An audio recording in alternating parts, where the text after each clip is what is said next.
জগৎ পাগল কাবার জন্য, কাবা পাগল মাবুদের, মাবুদ পাগল দয়াল নবীজির, নবীজি পাগল উম্মতের। আল্লাহুম্মা সাল্লি আলা সাইয়্যিদিনা মাওলানা মুহাম্মাদ ওয়া আলা আলি সাইয়্যিদিনা মাওলানা। সাহাবায়ে কেরাম ডাক দিয়া বলে, নবীজি তাহলে ওই জান্নাতের পানি হইল কয় রকম? কয় রকম? ওই 4 প্রকারের পানি যারা যারা পান করবে, আপনারা তেমন মানুষ হওয়ার চেষ্টা করবেন। আপনারা জান্নাতের পানি পান করবেন দূরের কথা, যদি আপনি ইবাদত না করেন, নামাজ না পড়েন, রোজা না রাখেন, যদি আপনি দুনিয়াতে হারাম খান, পরের সম্পদ খান, মিথ্যা কথা বলেন, যদি আপনি মানুষের সঙ্গে গালাগালি করেন, একটা কথা মনে রাখবেন, আপনার জন্য জান্নাতের পানি পান করবেন দূরের কথা। আল্লাহর হাবিব হাদিসে মুবারাকার মধ্যে বলেন, আপনার জন্য রেডি করে রাখা হয়েছে তিনাতুল খাবাল। হুজুর, তিনাতুল খাবাল আবার কাহাকে বলে? তিনাতুল খাবাল হইল জাহান্নামীদেরকে আগুনের মধ্যে পুরাইতে পুরাইতে যে রক্ত আর পুঁজগুলা বাইর হয়েছে, আপনি যখন হাসরের ময়দানে পানির পিপাসা পিপাসা পড়বে, ওই অন্য জাহান্নামীদের রক্ত আর পুজাইনা দেওয়া হবে আপনাকে খাওয়ার জন্য। ও মুসলমান, এমনি তো আপনি একটু পানির মধ্যে নোংরা পড়লে আপনি খান না, আর কেমনে জাহান্নামীদের রক্ত আর পুজ পান করবে? এই জন্য সবার কদমের মধ্যে হাত দিয়ে বলে, ওই জাহান্নামকে একবার ভয় করো, কবরকে একবার ভয় করো। আমার আল্লাহ পাক রব্বুল আলামিন ওই জাহান্নাম এবং কবরকে আমাদের ভয় করার তৌফিক দান করে। জোরে জোরে বলেন আমিন। আমার মুমিন মুসলমানের দলেরা, নবীর উম্মতের দলেরা, সাহাবায়ে কেরাম বলে, ইয়া রাসূলুল্লাহ, ওই জান্নাতের মধ্যে তো এত সুন্দর আপনি বললেন, এবার আপনি নবী বলেন, ওই জান্নাতের মধ্যে আমরা কতদিন থাকবো? আমি ভারতে আসছি 8 দিনের জন্য। সাহাবায়ে কেরাম বলে, নবীজি জান্নাতের মধ্যে আমরা কতদিন থাকবো? নবী আমার ডাক দিয়া কয়, খালিদিনা ফিহা আবাদা। আল্লাহু আকবার, আল্লাহু আকবার। নবী বলেন আল্লাহর কোরআন থেকে, খালিদিনা ফিহা, সেখানে তোমরা 1 দিন, 1 মাস, 2 মাস, 1 বছর না, ওই জান্নাতের মধ্যে তোমরা চিরস্থায়ী বাসিন্দা হইয়া থাকবা। এবার শব্দটা যোগ করে দিছে আবাদা, শুধু 1 বছর, 1 মাস, 1 মাস, 1 বছর, 100 বছর না, চিরস্থায়ী বাসিন্দা। এবং ওই জান্নাতের মধ্যে থাকবা তো থাকবা, থাকবা তো থাকবা, থাকবা তো থাকবা, আবাদা বের হইতে চাইবা না। জবান করে জোরে বলেন সুবহানাল্লাহ। আরে আমরা বড় ভাগ্যবান, আমরা রে নবী আল্লাহর মেহমান। বলেন আমরা বড় ভাগ্যবান, আমরা রে নবী আল্লাহর মেহমান। বলেন আমরা বড় ভাগ্যবান, আমরা রে নবী আল্লাহর মেহমান। ওরে গেলেন নবী মেরাজেতে,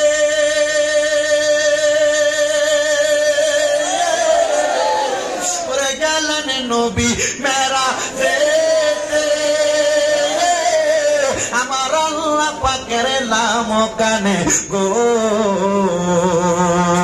আরে দেখাই আল্লাহ জান্নাতে তাকে, দেখাই আল্লাহ জান্নাতে তাকে, পাইতে মনটা পেরেশান।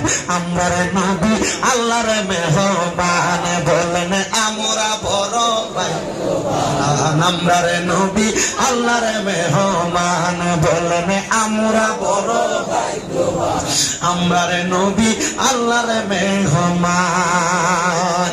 আরে গেলেন নবী মেরাজেতে, আমার আল্লাহ পাকের নাম কানে গো। দেখাই আল্লাহ জাহান্নাম তারে, দেখাই আল্লাহ জাহান্নাম তারে, নবী কান্দে বারে বার।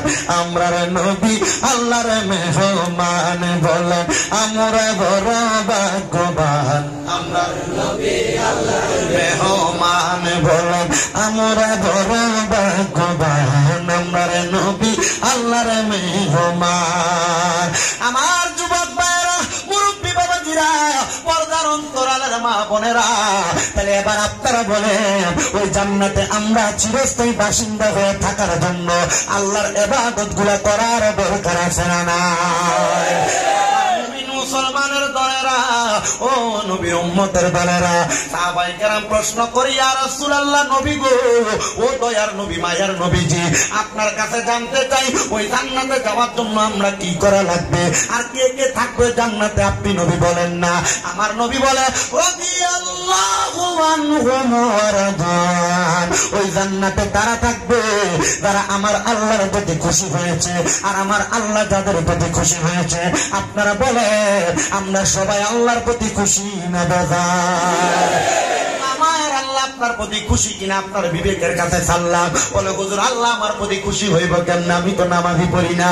হুজুর আল্লাহ আমার প্রতি খুশি হইব কেমনে, আমি তো রোজাই রাখি না, বেরোজগার। হুজুর আল্লাহ আমার প্রতি খুশি হইব কেমনে, আমি তো সুদের টাকা খাই, আমি তো ঘোষের টাকা খাই, আমি তো পরের সম্পদ মেরে মেরে খাই, আমি তো মিথ্যা কথা বলে বলে খাই। এবার আপনারা বলো আল্লাহকে খুশি করানোর জন্য আমাদেরকে এই ইবাদত গুলা করার দরকার আছে না নাই? ইয়া রাসূলুল্লাহ, নবী গো, আপনি নবীর কাছে জানতে চাই, আপনি নবী বলেন না কারা কারা ওই জান্নাতে থাকবে। আরেকজনকে আমার নবী বলে, যালিকা লিমান খাশিয়া রাব্বা, ওই জান্নাতে তারা তারা থাকবে যারা দুনিয়াতে সবচাইতে বেশি আমার আল্লাহকে ভয় করেছে। মুসলমান নবীর উম্মতের দলেরা, আল্লাহকে যদি তোমরা ভয় করো তাহলে তোমরা দুনিয়ার জমিনে আল্লাহর পথ থেকে দূরে সরবা না। এবার আল্লাহকে কারা কারা ভয় করে, এবার আল্লাহর নবী আল্লাহর কোরআন থেকে বলতেছে, তোমরা শোনো দুনিয়ার মুসলমান দলেরা, ওয়া'বুদুল্লাহা ওয়া লা তুশরিকু বিহি শাইআন ওয়া বিল ওয়ালিদাইনি ইহসানা।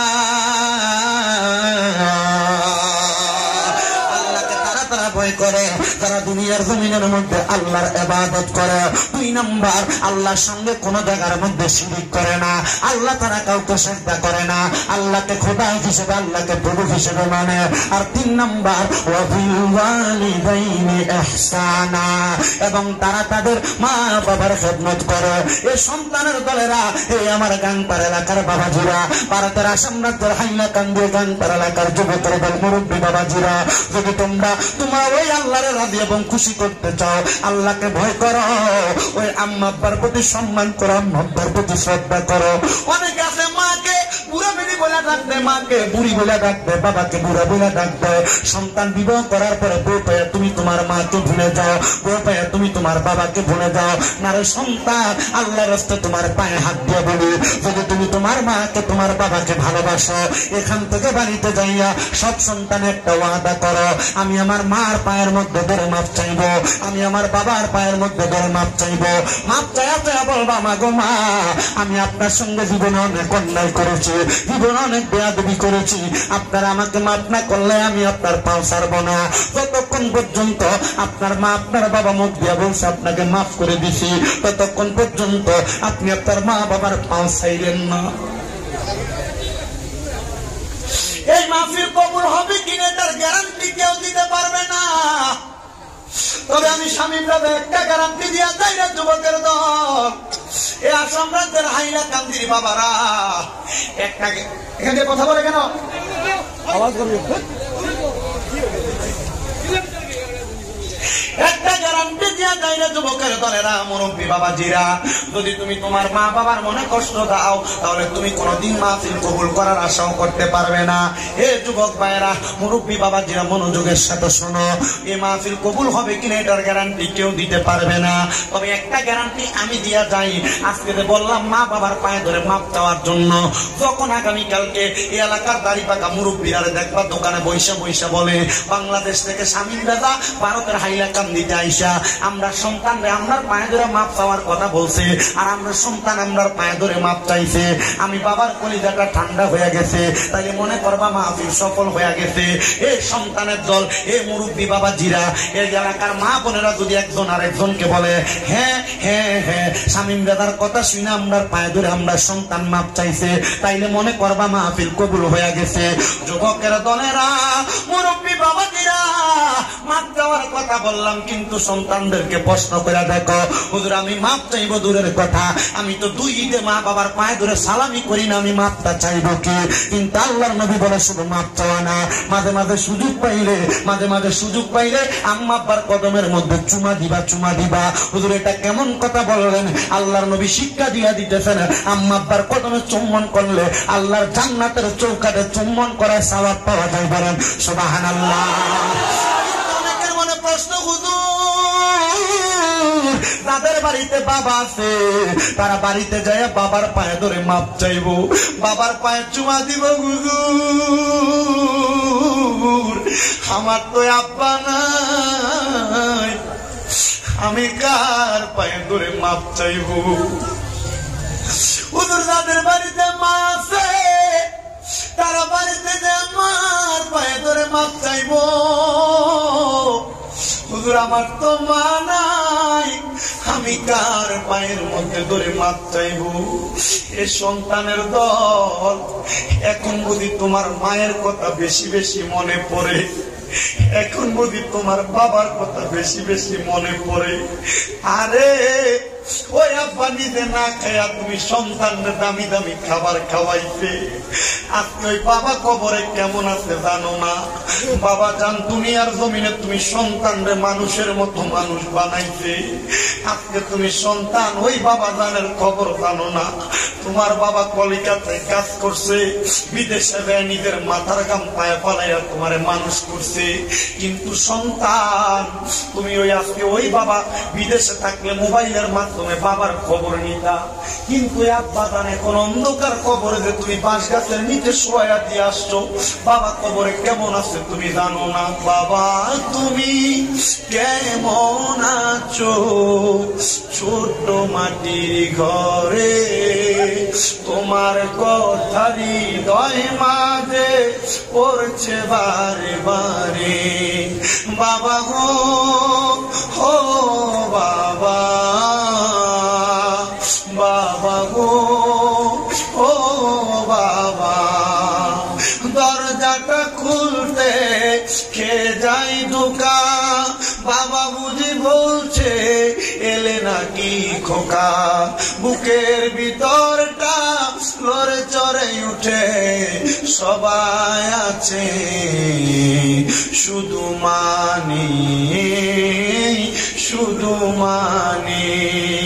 এই জিজ্ঞাসা করে দেখো, যাদের মা নাই তারা এখন বাড়িতে গেলে শান্তিতে ঘুমাইতে পারে না। আগে মা জননী রাত্র গভীর হইলেও ভাত বাইরা দিয়া নিজে বৈশা থাকতো, সন্তান রাত্রে রাত্রে ভাত গুলা খাবে, কিন্তু এখন মা নাই, বউয়ের মতো ঘুমায়, ভাত বাইরা দেওয়ার মতো কেউ নাই। সন্তান রে, মা তোমার নিজে না খাইয়া খাওয়াইছে, বাড়িতে মুরগি হাঁস লালন পালন করলে, গরু লালন পালন করলে, গরুর প্রথম দুধটা দহন করে তুমি পুঁতেরে খাওয়াইছে, কিন্তু এখন এক বেলা না খাইয়া থাকলে কেউ তোমার খানার খবর নেয় না। এ সন্তান, আগে তোমার সংসার বড় কষ্টে চলছে, কিন্তু এখন তুমি সন্তানের কাছে লাখ লাখ হাজার টাকা, কিন্তু তুমি সন্তান তোমার মা বাবার মুখে এক লোকমা ভাত তুলে দিতে পারো না। তোমার মা কবরে, তোমার বাবা কবরে। সন্তান, তোমার আব্বা জান তোমারে বড় কষ্ট করে মানুষ করছে, তুমি তোমার আব্বা জানের কষ্টটা বুঝো না। আজকে তোমার আব্বা জান অন্ধকার কবরে শুয়ে রয়েছে। সন্তানের দল, হে নবীর উম্মতের দলেরা, আব্বা জান কবরে কেমন আছে তুমি জানো কিনা জানি না, তবে একটা কথা আমি তোমার কাছে বলে দিয়ে যাই, ওই আব্বা জানের কবরের খবর যদি তুমি নিতে চাও, তাহাজ্জুদের নামাজের মধ্যে আব্বা জানের জন্য চোখের পানি ফালায়া কানবা, আল্লাহ আমার আব্বা আম্মার কবরের আযাব মাফ করে দেন। তারা তাদের মা বাবার কাছে মাফ চাওয়ার কোনো সুযোগ নাই। আম্মা আব্বার কবরের সামনে যাইয়া আল্লাহর দরবারে মুনাজাতে হাত বাড়াইবা, রব্বির হামহুমা কামা রব্বায়ানি সগীরা, ওয়া কুর রব্বির হামহুমা কামা রব্বায়ানি সগীরা। নবী আমার বলে, কোন সন্তান যদি মুনাজাতের মধ্যে তার মায়ের জন্য, তার বাবার জন্য রব্বির হামহুমা কামা রব্বায়ানি সগীরা বইলা তার চোখের মণিকোঠার মধ্যে একটা মাটির মাথা পরিমাণ পানি ছেড়ে দিয়ে কান্না করে। ওই পানিটা মাটিতে পড়ার আগে আমার আল্লাহ তার মা বাবার জীবনের গুনাহ মাফ করে দেয়। তাকে দেখো তোমার ডাইনে ভাবে কত এতিমেরা মার জন্য কান্দে, কত এতিমেরা বাবার জন্য কান্দে। সন্তান মা নাই বাবা নাই মনটা বুঝে কান্দে। চিন্তা করো না, আম্মা আব্বার জন্য খাস করে করে দোয়া করবা। আর যাদের মা বাবা আছে মা বাবার যথেষ্ট পরিমাণ সম্মান করবা। এই মা বাবার মতো রত্ন দুনিয়াতে থাকতে যত্ন করো। যত্ন করলে আল্লাহ তোমার বরকত দান করবে। একটু নাশেক সুরে সুরে বলে আল্লাহর পরে নবী আমার, আল্লাহর পরে নবী আমার, তারপরে মা জননী, মা যে আমার নয়নের মণি, হায়রে মা যে আমার নয়নের মণি।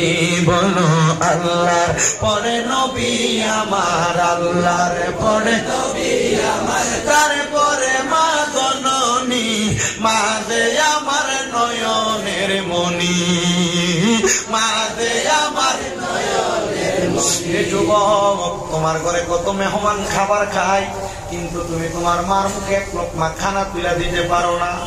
তোমার আব্বা তোমার কত নতুন জামা কাপড় কিনা দিছে, তুমি তোমার আব্বা জানবে 500 টাকা দিয়ে একটা লুঙ্গি পাঞ্জাবি কিনা পরাইতে পারো না। বাবা জান অন্ধকার কবরে কি হইব তোমার টাকা দিয়া, কি হইব তোমার পয়সা দিয়া? তোমার বাড়ির অভাব নাই, টাকা পয়সা ব্যাংক ব্যালেন্সের অভাব নাই।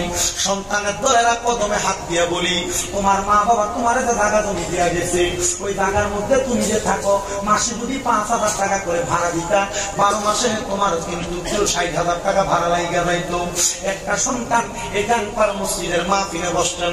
আমি মুসাফির মানুষ, আপনাদের সবাইকে নিয়ে কিছুক্ষণ পরে দোয়া করব। কেউ কি একজন আছেন হুজুরে গানপার মসজিদের জন্য আমি 20,000 টাকা দান করব? হুজুর আমার মা নাই, দোয়া করবেন। আমার বাবা নাই, দোয়া করবেন। বলো হুজুর নগদ দেওয়া লাগবে না, নগদ লাগবে না, পারলে 2 মাস পরে দিবেন, পারলে 5 মাস পরে দিবেন, 5 মাস পরে না পারেন 1 বছর পরে দিবেন। 20,000 টাকা দেওয়ার মতো কে আছেন? একজন হাত তুলবেন। হুজুর আমার মা বাবার জন্য দোয়া করবেন, আমি মাহফিলের মসজিদের মধ্যে 20,000 টাকা দান করব।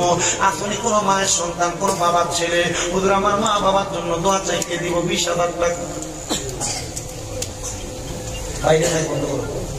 নাম কি হবে?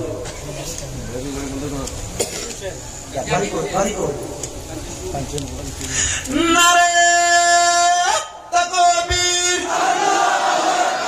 নারে রিসালাত। আল্লাহ কবুল করো, মঞ্জুর করো।